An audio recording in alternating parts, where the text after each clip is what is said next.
can see there. Digital Jacob here. Stepped on a Lego brick. And wowee, shocker, huh? Me being actually on time with the video. Well, don't expect that too often because I hate Power Rangers. Hate it. Don't know why anyone thinks I like it. It's ridiculous. Well, whatever. Today we're going to be discussing the first episode of Power Rangers Dino Fury, aka Destination Dino Henge. And now, a normal person would go over the history leading up to the season, you know, like when we got the name announced, when it was revealed it was going to be Rio Soldier. But frankly, I don't expect anyone who isn't already interested in Power Rangers or Tokusatsu to be watching this video, so I'm not going to really explain anything because I don't care. What I will say is that Power Rangers Dino Fury is based on and adapted from the 43rd season of Super Sentai, Kishiuryu Sentai, Rio Soldier. And if it wasn't evident, I really love that season a lot. Especially that guy. We'll get into that. We'll get into him, later. But I really hope this adaptation does it justice, unlike the last season where I was severely disappointed and it really made me lose faith in this franchise's ability to be very good. Yes, I don't like Beast Morphers. I'm not going to get into it. Actually, I will later on in the video. But for right now, let's start with the episode. Now, the first thing we see, which is a very good change from Beast Morphers, is the theme song. Now, Beast Morphers, I didn't originally plan to compare to Beast Morphers that much, but I will for a little bit here.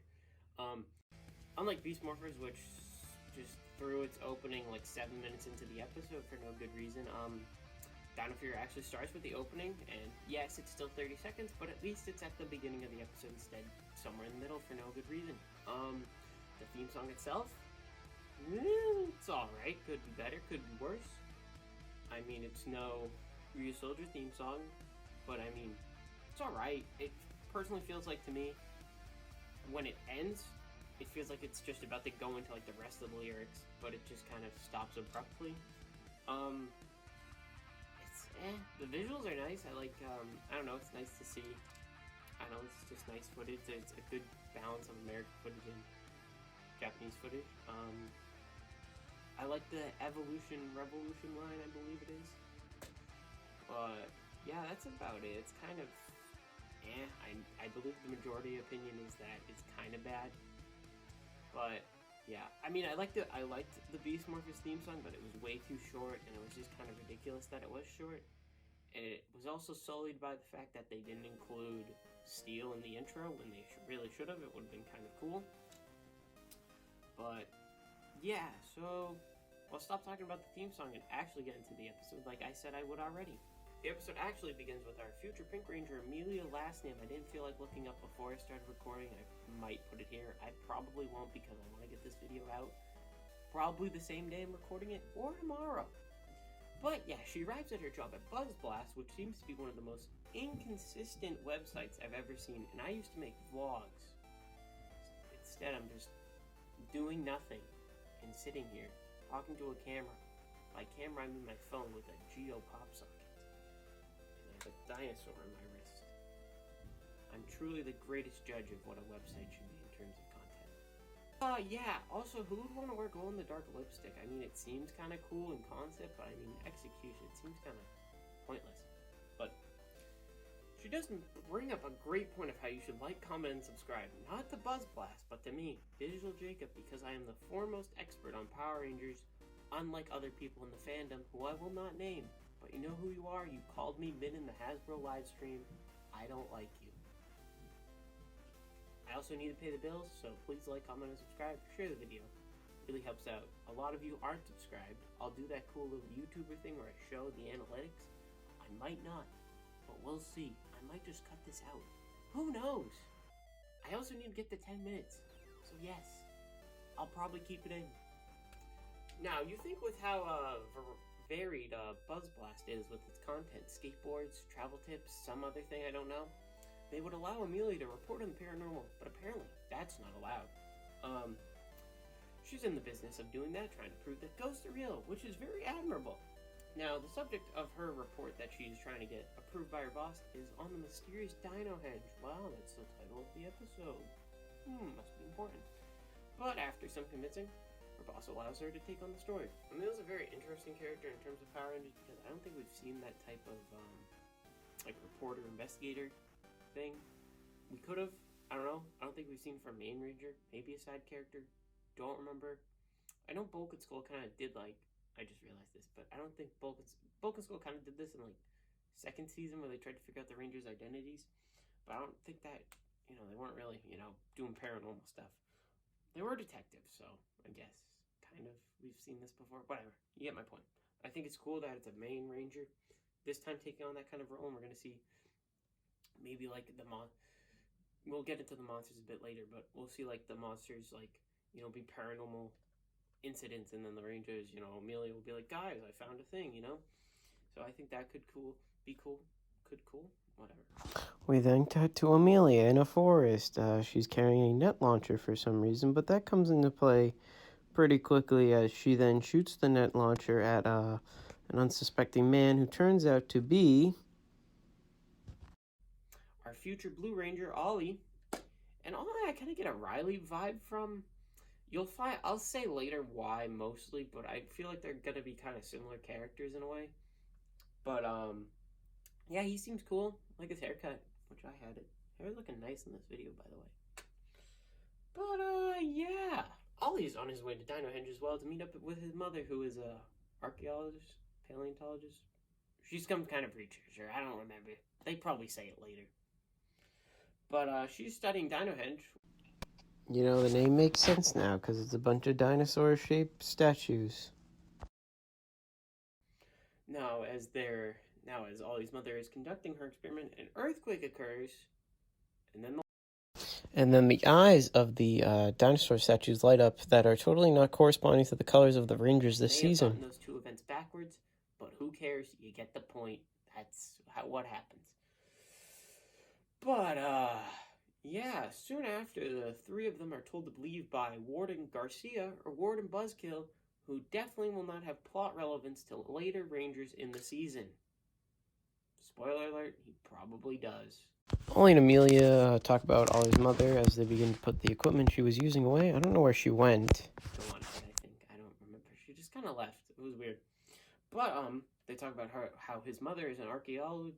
Oh, they did say it. I wrote that down in the script. I should have remembered. But I suppose I should have kept the episode open while I was writing the script, which I did.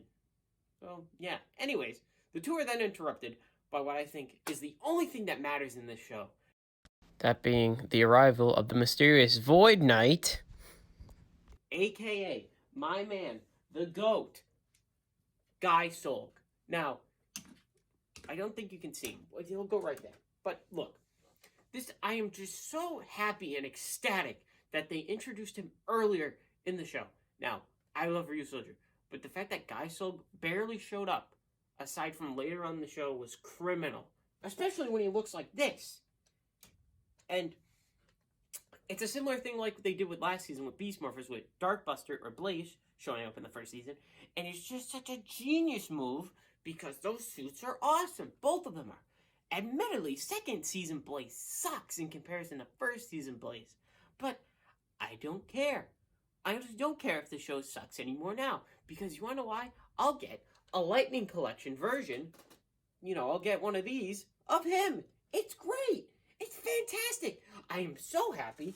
I get a not free. I'm going to have to pay probably a good amount of money. Not really. $20. Whatever. Doesn't matter.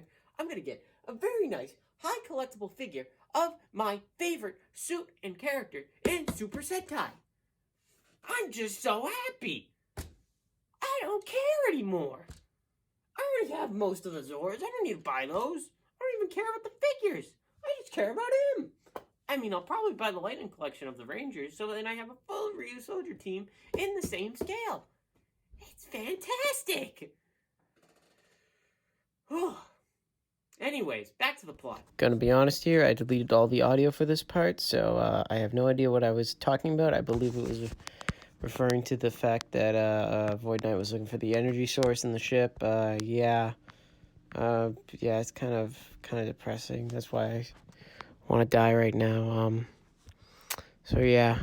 Void Knight continues to search the base before a door opens, revealing a dinosaur creature in a strange holding chamber tube thing. The Knight and the dinosaur argue, but the dinosaur reveals what's inside the chamber. The Red Ranger of our season.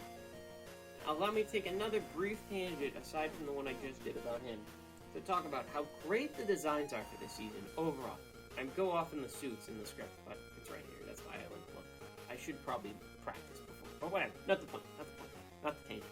Tangent is the suits and the designs of this season overall are fantastic.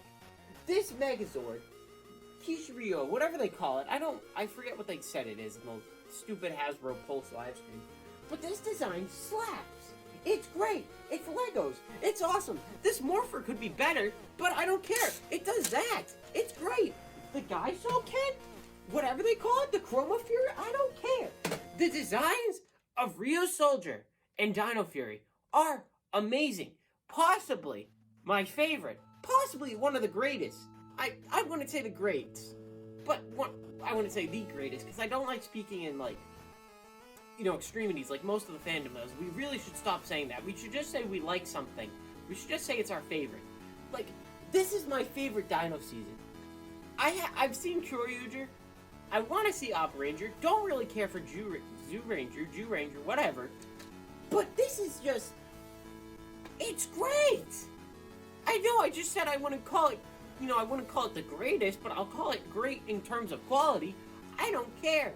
These designs are fantastic. The silver, the helmets, oh my lord, the helmets? The helmets are fantastic.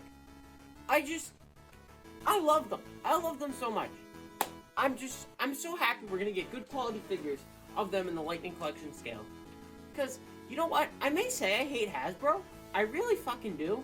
I probably shouldn't have sworn, but I don't care. I don't like them. I think they don't know what they want to do with the brand. They really want to push for a movie franchise when they should focus on what makes Power Rangers, which is the TV show, and it should always be the TV show. The movie should be a second thing to further push the brand. I know people will call me wrong. No one's gonna watch this video anyway, so I can just say whatever I want and it won't matter. But yeah, I like the suits. They're pretty good. I'm happy. Yeah, back to the plot.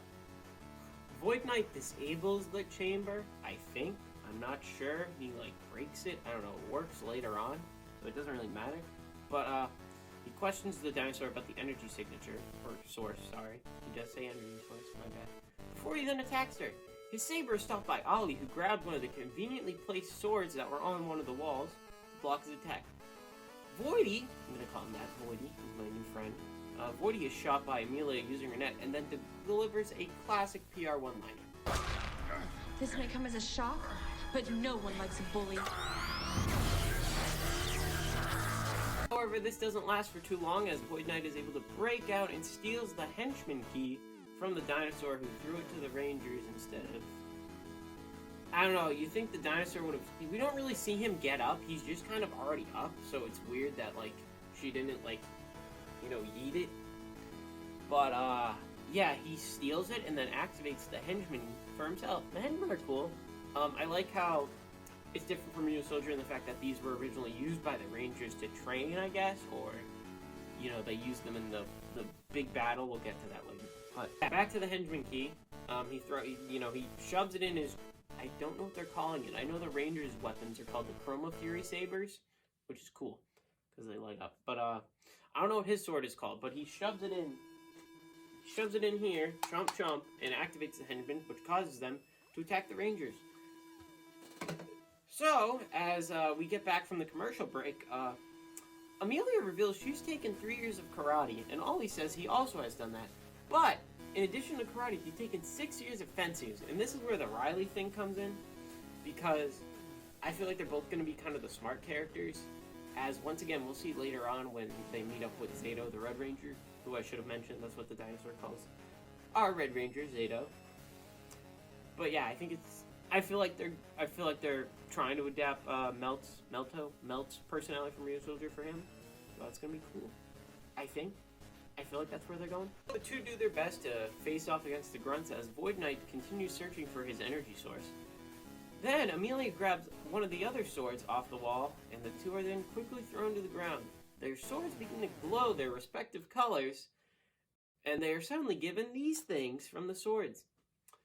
And then their throne keys those keys that I just talked about, they're thrown keys by the dinosaur, and of course, it's time. Stole that from Linkara.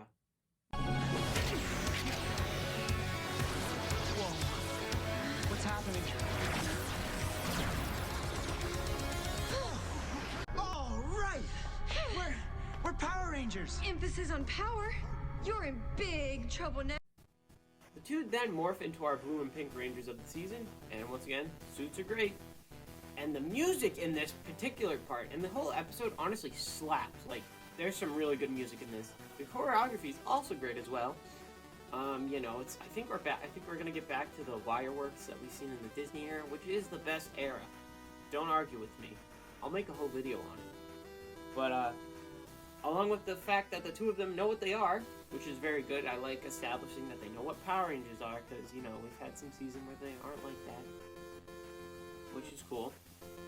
And it's also a benefit that they already know how their powers work, and as Ollie mentions, they have Zords because of the news, so that leads me to believe we're in the main universe, which is good. So, Void Knight finally finds his energy source, revealing the Sporex, which are going to be our monsters of the week for the season. In the Minosaurs, yes, the Minosaurs, because the Minosaurs were the monsters of the week, then the Drudon? I think it was Drudon. I know it is Drudon, but I'm not sure. We're like the big monster generals, which we'll probably see soon, maybe episode 2 or 3 in Dino Fury. But, yeah, the Sporex are stolen by him and his, henchmen. Then, finally, after some, coercing, she just hits the console, the dinosaur. I think it's a shoe. Our Red Ranger Zato is finally awoken, and he springs into action, dispatching 2 henchmen in a really cool effect. They turn to stone. Zato then kicks some serious butt before asking Void Knight where he stole that armor. And honestly, am I the only one who got like Mandalorian Season 2 vibes from this with Boba Fett and Mando during that episode? I don't know. I got vibes from that, so I hope I'll go into this later. I'll save it. But the Rangers then continue to do battle with Voidy and the Hengies, and Zato reveals a weapon exclusive to Dino Fury, the Dino Dagger. Gonna be honest, kinda lame, don't like it. Just keep him with the sword. It's kind of stupid.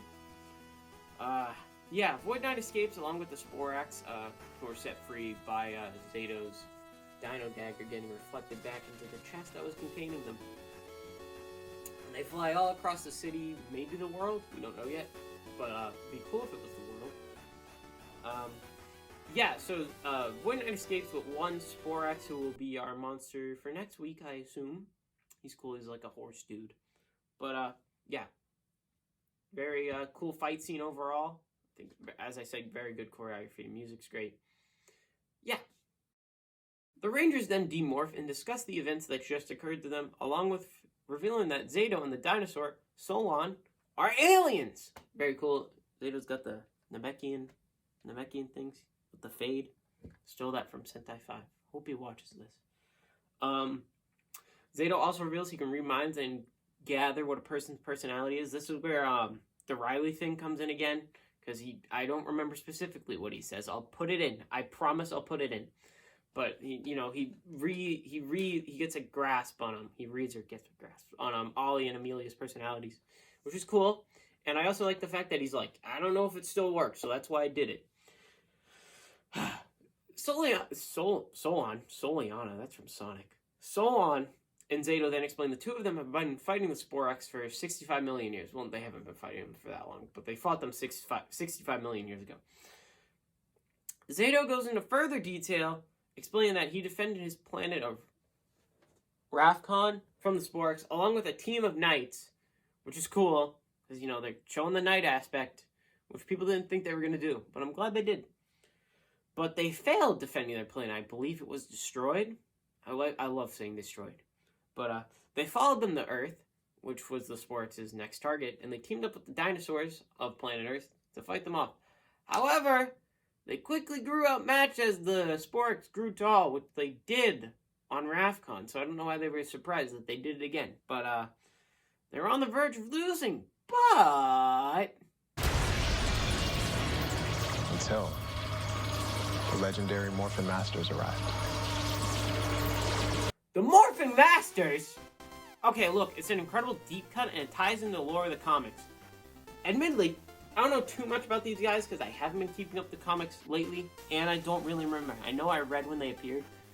But basically, I assume they're the dudes who made the Morphin Grid, at least from what Twitter tells me. And it's a pretty big deal. We get to see the original Dino Fury team getting their powers from the Morphin Masters.